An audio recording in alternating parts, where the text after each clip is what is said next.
হয়তোবা নতুন কোনো টিম ওয়ার্ল্ড কাপ জয়ী হবে। তাদের সাথে হয়তো বা আর্জেন্টিনা দেখা হতে পারে। এবং আরো অন্যান্য দল আছে, তাদের সম্মুখীন হয়ে তারপরে কোয়ালিফাই করার জন্য আর্জেন্টিনার সাথে খেলা পড়তে পারে। পিএসসির এখানেও আমরা দেখি যে যখন বিশেষ করে আর্জেন্টিনার ম্যাচটা হয় বা ব্রাজিলের ম্যাচটা হয়, তাহলে দেখা যাচ্ছে যে প্রচুর পরিমাণে সাপোর্টাররা আসে এবং তারা হচ্ছে আসলে ওই উন্মাদনাটা এখানে প্রকাশ করে।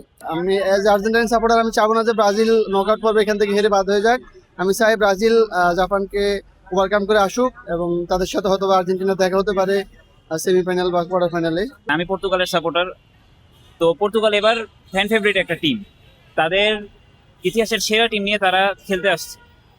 তো আমি মনে করি যে এবার আমার মতে হয়তোবা নতুন কোনো টিম ওয়ার্ল্ড কাপ জয়ী হবে। গোলের ব্যবধান সেটা হয়তো যেহেতু দুটো দলই ভালো খেলোয়াড় আছে এবং আশা করি এটা ড্র এবং টাইব্রেকের মধ্যে গড়াবে।